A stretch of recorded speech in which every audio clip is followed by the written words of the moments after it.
ગેલાભાઈ દીવરાણીયા. જયેશભાઈ ગેલાભાઈ દીવરાણીયા. જયેશભાઈ આપણું ગામ ધંધુસર, ધંધુસર, તાલુકો વંથલી, અને જિલ્લો જુનાગઢ. જુનાગઢ જિલ્લાનું વંથલી તાલુકાનું ધંધુસર ગામ, જ્યાંથી આપણે જયેશભાઈના ખેતર ઉપર ઊભા છીએ. જયેશભાઈ, ખેતરમાં શેનો પાક ઊભો છે તમારે? મગફળીનો. મગફળીનો. હવે મગફળીના પાકમાં આપણે આ કામધેનુ સોના ખાતર વાપર્યું. હા, બરોબર છે. હવે આ ક્યારે વાપર્યું, કેવી રીતે વાપર્યું, એના વિશે થોડું જણાવશો? આપણે પાયામાં ડેમો કરેલો હતો, પછી એનું 25 દિવસના રિઝલ્ટ જોયું. એમાં ગ્રીનરી, વિકાસ અને સારું લાગ્યું રિઝલ્ટ. એટલે અમે પછી પાછું 2 મહિના પછી પાછું ઉપરથી આપ્યું. એમાં પણ રિઝલ્ટ સારું છે. નાઇટ્રોજનની ગાંઠો પણ વધારે છે અને દોડવાનો વિકાસ પણ વધારે સારો છે. હવે અત્યારે આપણે શરૂઆતમાં એક જ બેગ લઈ આવ્યા હતા. હા, શરૂઆતમાં ડેમો માટે એક જ બેગ લઈ આવ્યા હતા. હવે ટોટલ આ તમારે કેટલા વીઘાનું વાવેતર છે? 9.5 વીઘાનું. 9.5 વીઘાનું. હા. હવે 9.5 વીઘાના વાવેતરમાં તમે એક બેગ લઈને કેટલા વીઘામાં નાખ્યું હતું આ ખાતર?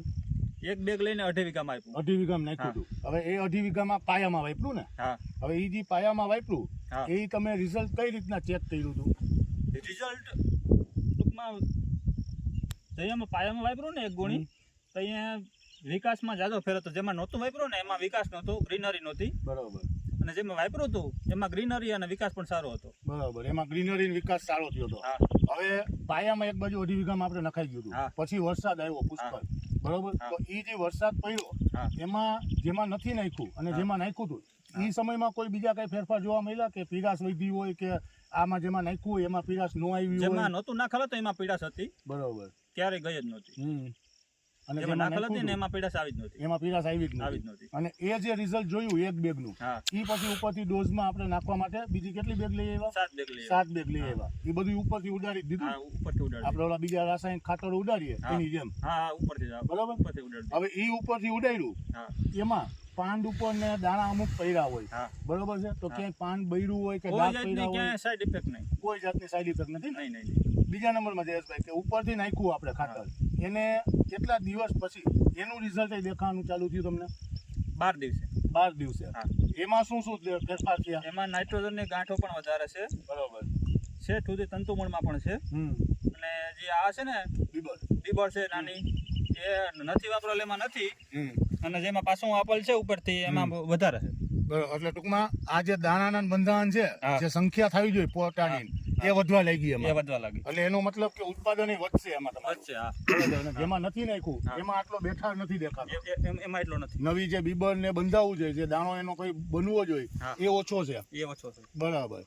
જે રીતે જયેશભાઈએ જણાવ્યું કે પહેલી થેલી એમને ખાલી એક ડેમો તરીકે વાપરી હતી પાયામાં, એમાં એમને પૂરેપૂરું રિઝલ્ટ દેખાણું 20 થી 25 દિવસે ઉગાવામાં, વૈધમાં, એનો જે કલર આવવો જોઈએ એ બધામાં.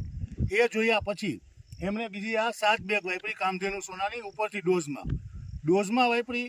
કોઈ દાણો પાંદ ઉપર રહી ગયો હોય તેમ છતાં બી પાંદ ઉપર કોઈ જાતનો ડાઘ નથી પડ્યો અને કોઈ જાતની આડઅસર નથી થઈ છોડને. અને એનું રિઝલ્ટ એમને 10 થી 12 દિવસે દેખાણું કે જેની અંદર મગફળી પીળી પડી ગઈ હતી એ કલરમાં આવી ગઈ. નાઇટ્રોજનની ગાંઠો છે એ તંતુમૂળ સુધી એનું બંધારણ થયું અને નવી ફૂટ આવી આંગાની. જે દાણાનું બંધારણ થતું હતું એ દાણાનું બંધારણ વ્યવસ્થિત થાય છે.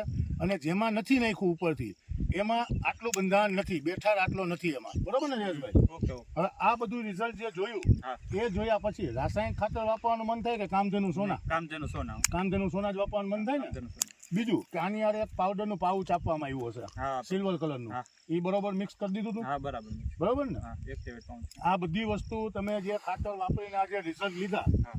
એ હવે બીજા જે લોકોએ રાસાયણિક ખાતરો વાપર્યા છે હા. એની યારે ક્યારેય કમ્પેર તમે કર્યું હતું મગફળીને કે તમારા ખેતરમાં જે મગફળી અત્યારે ઊભી છે હા. અને બીજા લોકોના ખેતરમાં જે મગફળી છે એમાં કોઈ ફેરફાર તમને જોવા મળે છે અત્યારે?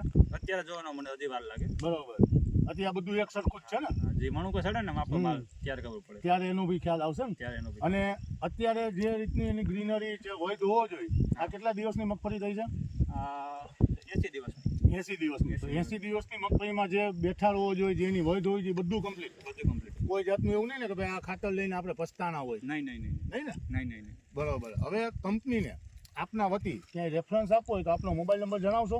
97 370 95 960. આ મારો મોબાઈલ નંબર છે. 97 370 95 960 95 960. બરોબર. જયેશભાઈનો મોબાઈલ નંબર છે, જેમણે મગફળીમાં કામધેનુ સોના ખાતર પાયામાં બી એક બેગ વાપરેલી છે અને એનું રિઝલ્ટ જોયું ઉપરથી ડોઝમાં 7 બેગનો ઉપયોગ કરેલ છે. એ સિવાય બીજો કોઈ રાસાયણિક ખાતર નથી વાપર્યું ને? નહીં. ડીએપી, એનપીકે કોઈ બી. આ આપણે એવું કહી શકીએ ને કે કામધેનું સોનાનું રિઝલ્ટ બોલે છે આમાં. હા. બરોબર ને? હા. ચાલો ધન્યવાદ કંપનીની પ્રોડક્ટ ઉપર ભરોસો કરી અને પ્રોડક્ટ વાપરવા માટે. અને આ ખાતરની થેલી આપણે ક્યાંથી લાવ્યા હતા તમે? આપણે ભાઈ માલદાભાઈની દુકાન હતી. કઈ જગ્યાએ છે માલદાભાઈની દુકાન? આપણે સાપુર ફાટક, સાપુર ફાટકે. હા, સમન્વય બરાબર. હોસ્પિટલ પાસે. સમન્વય આપણે કેન્સરની જે હોસ્પિટલ હા. છે એની બાજુમાં. હા, એની બાજુ. માલદાભાઈ, અત્યારે આપણે ખેતરોની વિઝિટો કરવા નીકળ્યા છીએ. બરોબર, તમે જે રિઝલ્ટ જુઓ છો, તમને જે ખેડૂતોના અભિપ્રાય મળે છે એનાથી તમને કેવો સંતોષ છે? ને પૂરો સંતોષ. બરોબર ને? કે આજે કંપનીનું તમે કામ લીધું છે, બરોબર, અને તમે કંપનીની પ્રોડક્ટનું વિતરણ કરો છો આ બાજુના એરિયામાં, તો તમને કે એવું નહીં ને કે ભાઈ આપણે ખોટી પ્રોડક્ટ આપીએ છીએ નહીં. ખેડૂતોને, એવું કોઈ લાગતું ના નથી ના ને? એવું કઈ નહીં. બરોબર. ચાલો ધન્યવાદ ખેડૂતોને અભિપ્રાય આપી અને એને પ્રોડક્ટ વાપરવા માટે આગળ વધારવા માટે. બરોબર, ચાલો ધન્યવાદ જયેશભાઈ.